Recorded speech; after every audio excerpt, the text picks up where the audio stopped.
Today I'm going to derive a part of Shell's theorem, or that, in particular, that a sphere of uniformly distributed mass behaves like a point charge.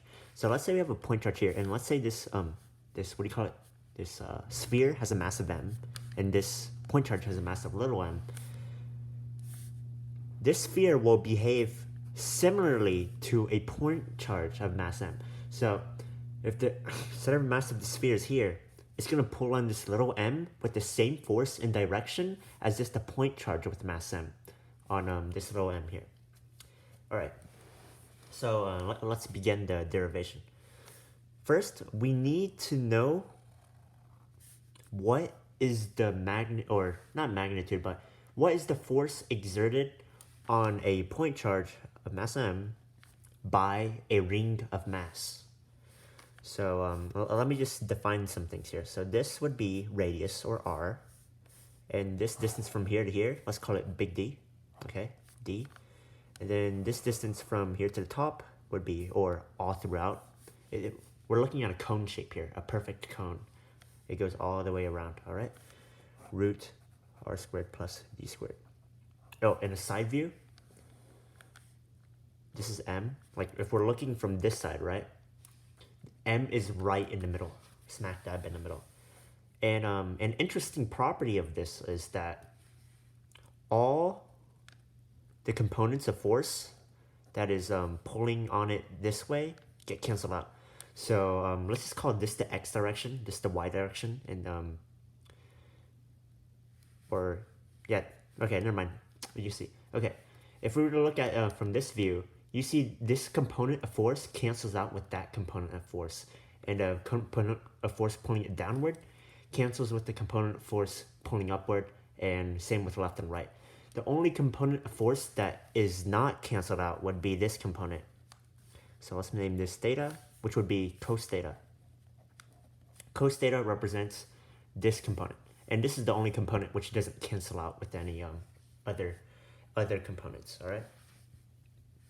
All right, so Newton's universal law of gravitation is this, right?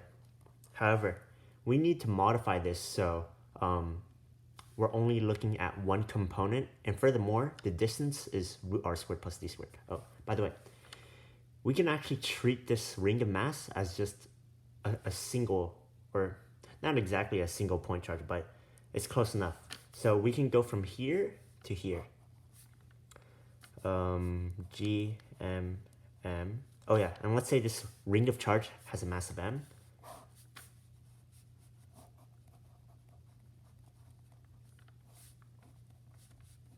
All right, hopefully it should be intuitive.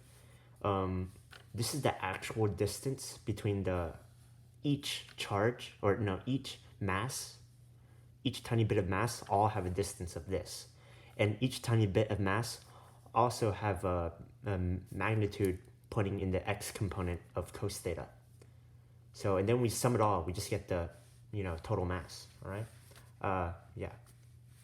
And furthermore, cos theta equals adjacent over hypotenuse. So we can further simplify what we've gotten here to g m m r squared plus d squared to the 1.5 times d, because we substituted cos theta for this, all right? And we, square root, that becomes 1 times 0.5, or plus 0.5, so 1.5. So this is the force exerted by a ring of mass on a single point mass, all right? Now we want to find the force exerted by a disk of mass. So this time this disk is filled. This was hollow, but this circle was filled, all right? And again, the point charge will be in the middle here. So we know this component will cancel out with that component, and that component will cancel out with that component. So the only component we're looking at here is, yeah, this is bad. So again, the only component we're looking at here is this part. But now, for the disk, we have to take an integral. We have to sum multiple rings And luckily, we already have a formula for the ring. This is the formula for a ring. But except, here's the dilemma, or it's not exactly a dilemma, but here's the trouble. This radius is changing. So it's a variable. So I'm going to denote variables with lowercase and constants as uppercase, all right? Oh, and this is constant, so sorry if I just contradicted myself, but R stands for this is a variable because the radius keeps on changing as we move out. And d squared, well, d is the same for all these rings. All of these rings still have the same distance d to that point. So we can just leave this as just capital D squared. And we can leave that d up there as just, d. All right? Okay. Now let's denote sigma as some area density, or mass over area, which would equal the total mass of this disk here over pi r squared. And remember, big R denotes a constant, and this radius is a constant. However, when we're taking an integral, this r, which represents each tiny ring, would be a lowercase because it's a variable, all right?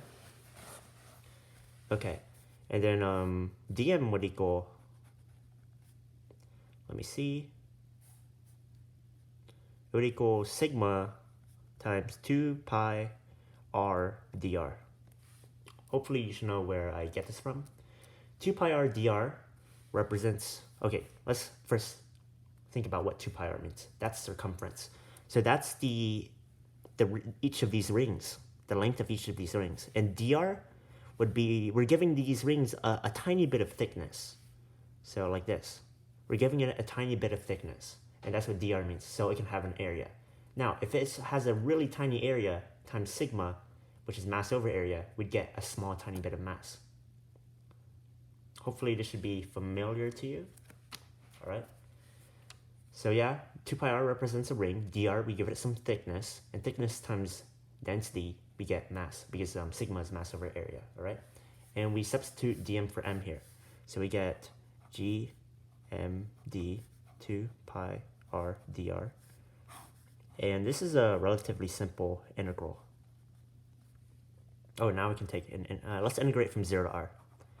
These limits means see, all these rings have different radii, right? But we know there's at least all the values in between 0 and r have a corresponding ring here. So 0 to r represents we're taking the sum of all these rings with radii in between 0 and r. And that's exactly what's going on here, because this is 0, this is r.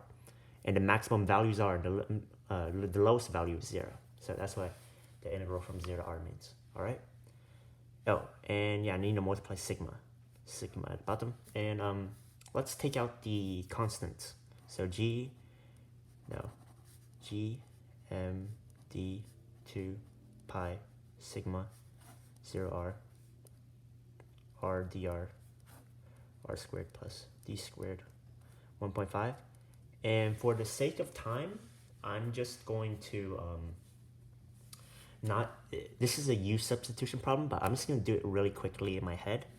So we get g m d 2 pi sigma,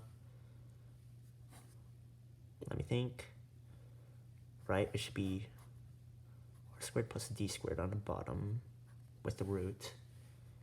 And the 2 cancels out with the r.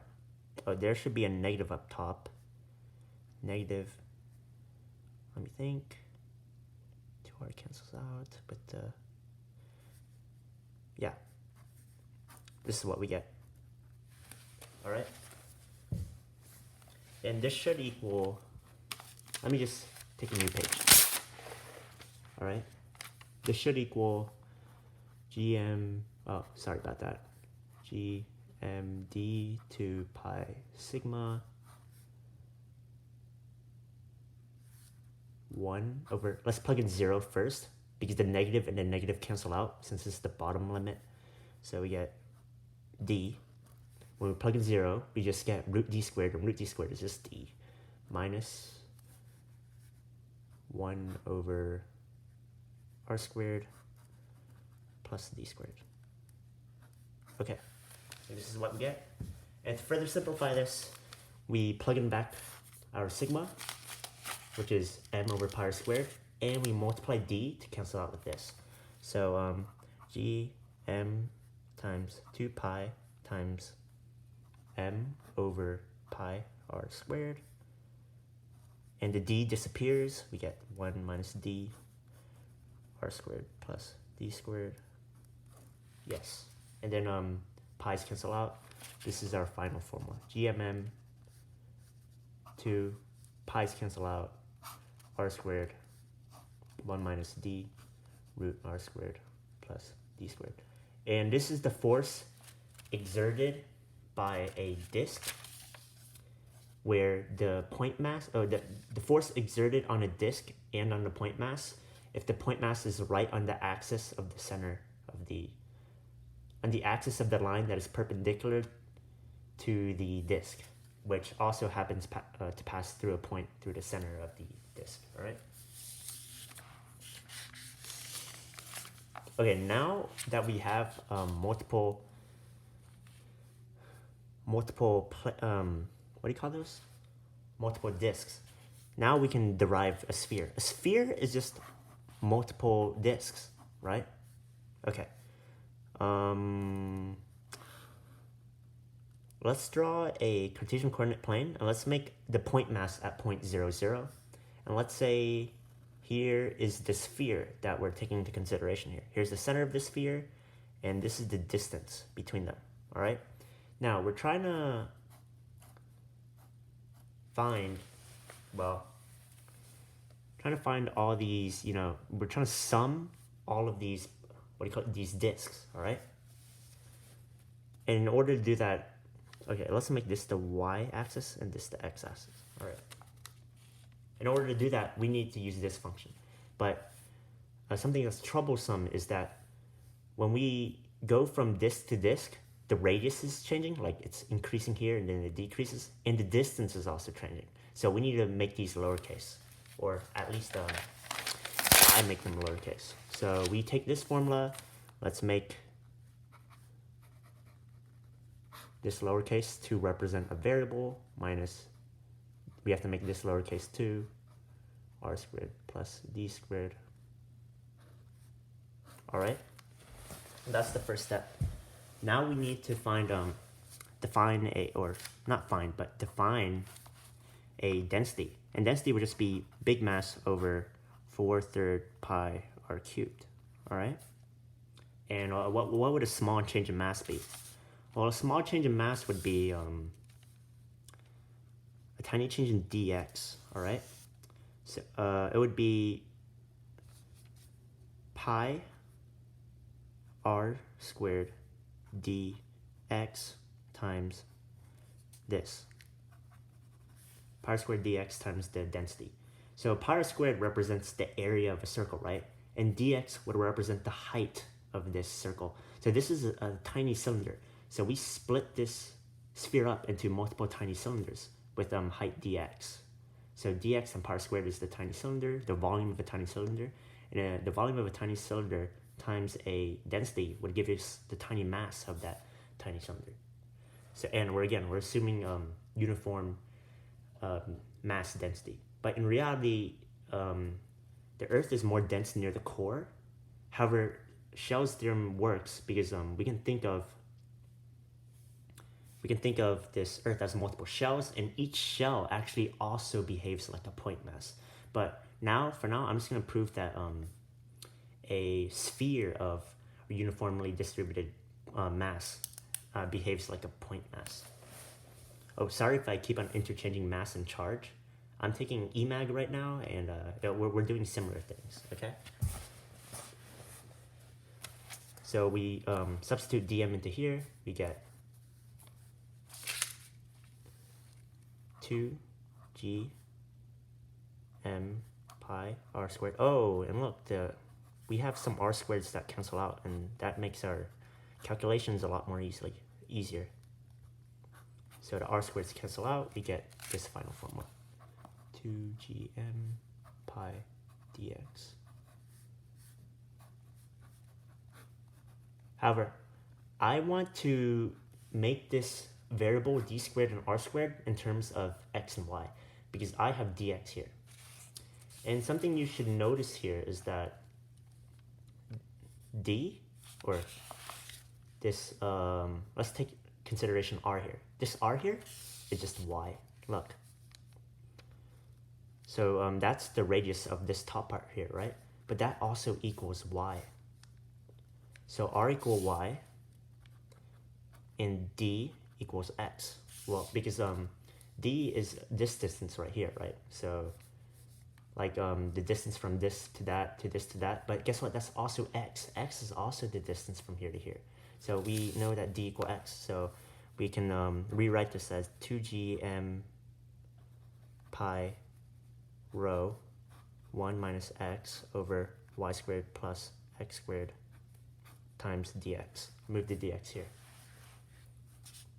All right, and furthermore, the equation of this circle is, if you've taken algebra, x minus d squared plus y squared equals, let me think, r squared, all right? Okay. Well, I should have just written it on a new page, but anyways. So we have this formula, but we can't take an integral yet because there's two different variables.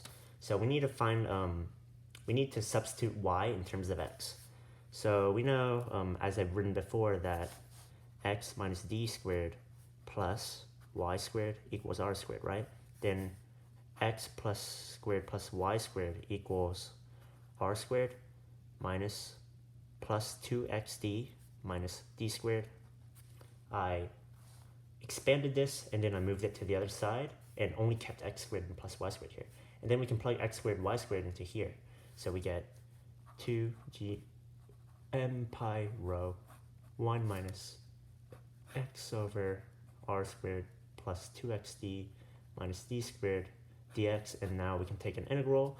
We're taking it from, let's look at the diagram.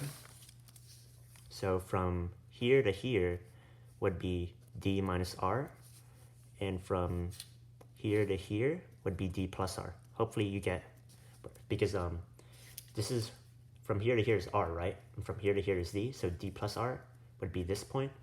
From here to here is, from here to here is d, from here to here is r. That means d minus r is from here to here. So our limits would be from d minus r to d plus r. Okay, and we factor the constants out. D minus r, d plus r, 1 minus x, r squared, root, plus 2xd, minus d squared, dx. Okay, integrating one is easy, but this we need to use u substitution.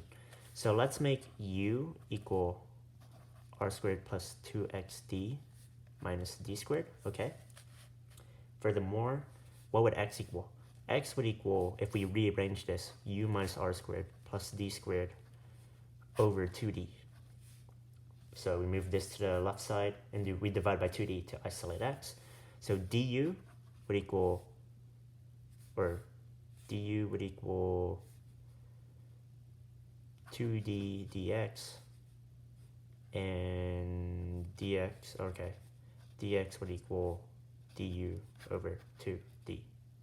And now we can substitute all the x's for u's.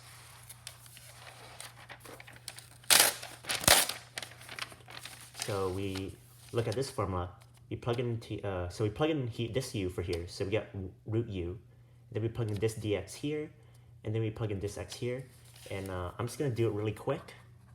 You can review this. That just simplifies to d minus r, d plus r, 1 minus, let me think, right, 4d squared root u minus r squared plus d squared all over du. Okay, hopefully you know where I got this. So this u just goes into this root here. This x goes here, and then this dx goes here. But look, 2d times 2d is 4d squared. We bring that to the bottom, all right? And this remains at the top. Now we just integrate this. Oh, and before we integrate this, we have to change our limits, not for 1, but for u. So how do we change our limits for u? Let me think here. So we have this formula, right? U equals r squared plus 2xd minus d squared. And our limits are from d minus r to d plus r. Okay, then we simply just plug in d minus r into x, and then we get our new limits for u. So u up, or I don't know how to denote this, but u upper limit would equal u r squared plus 2d times d plus r minus d squared. And u just simplifies down to r squared plus 2dr plus d squared, which just becomes root d plus r squared. Likewise, u bottom, so up limit, bottom limit, we just plug in d minus r.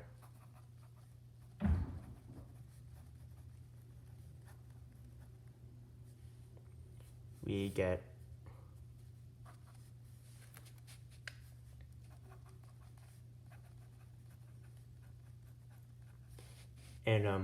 let me think here. We need to see which one was originally negative. Oh, so r was originally negative. So what we get is d minus r squared, I think. Yeah, d minus r. So r was originally negative, so it has to be d minus r squared. Okay, so our new limits for u would be d minus r squared to d plus r squared. Keep that in mind. Now we can integrate. Let's ignore all these constants here, and let's integrate from, let's just integrate this. This just becomes 1x from d minus r to d plus r. Remember, x has this one has not become a u, so we still keep the same limits for this one. But as for u, we have to change the limits. So we get let me see here, plus, and we have to integrate from d minus r squared d plus r squared of negative u minus r squared plus d squared over 4d squared root u du. Okay, now for this one, let's just solve out this integral. This would just be d plus r minus d minus r, which just equals 2r, or yeah, 2r. Okay, and then we have 2r plus this nasty integral. Let's integrate this. So we split these up into different fractions, and what we get is, let's take out the negative sign. So negative, I'm just going to do it really quick for the sake of time, u to the 1.5 over 6d squared, because I split this u from the others, and plus d squared minus r squared. I flipped the d minus r squared, and let me see here, 4d squared over root u 2d squared. Let me think if this is correct. So integral, we bring the root u up top, and then we multiply it by 2, and yeah, okay, this is correct. From d minus r squared to d plus r squared. Okay? Let's consider this u.5 here. So we get d plus r cubed, because squared times 1.5 is cube. D plus r cubed 6d squared minus d minus r cubed for the same reasoning. And we're only considering this term here. Something you need to notice here is that, let me see.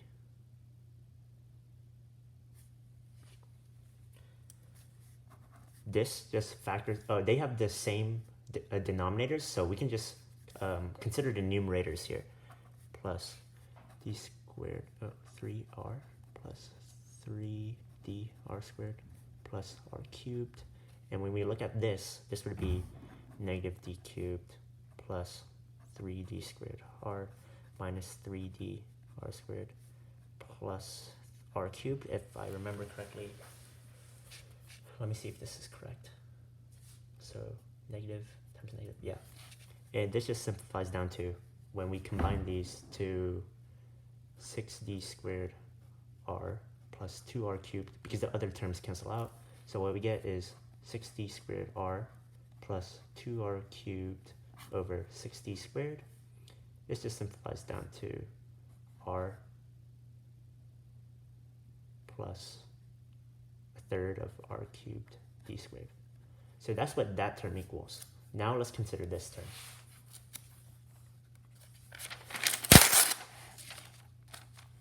For this, we just, for this term, we have something like this.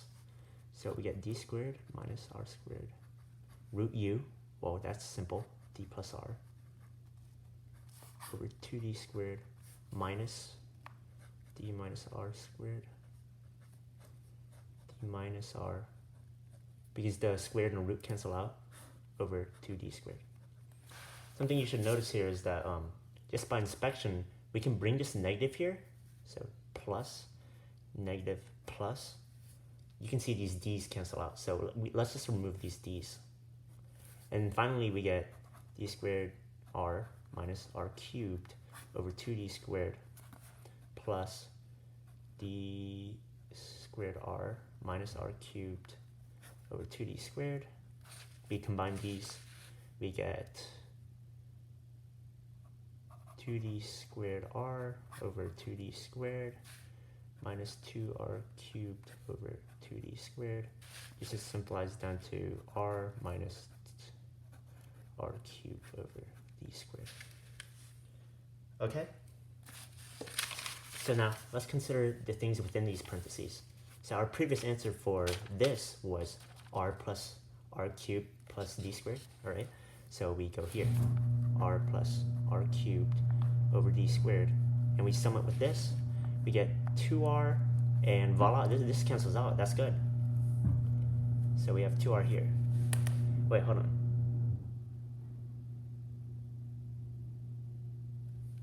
Is this correct? Oh, I forgot the 3. Yeah, it's not supposed to cancel out. And this becomes negative 2/3 d squared r cubed. Yeah, this looks right.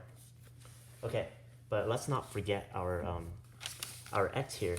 We found an integral from this to this, and just 2r minus this. So it would be 2r minus that. And look, the 2r's cancel out, and then we just get 2r cubed over 3d squared. Okay? Finally, we're almost done. We're almost done. Where's the integral? Was this it? Yeah. Wait, let me think. Let me go back. Which one? Hold up. Let me think. Let me think. All right, let's go back to this one. So we found out what the integral of this is. Now we just need to apply the constants. The integral of that is just this, okay? So these constants, 2g little m pi rho times 2r cubed over 3d squared from here, okay?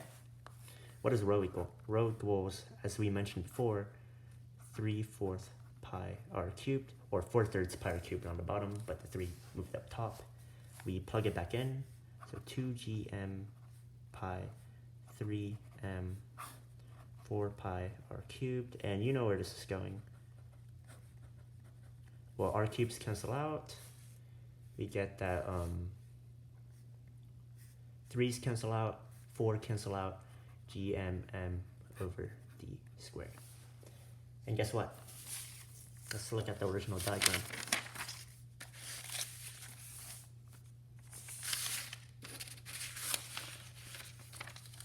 D is the r in Newton's formula. So look, this sphere of mass behaves exactly like a point mass right in its center.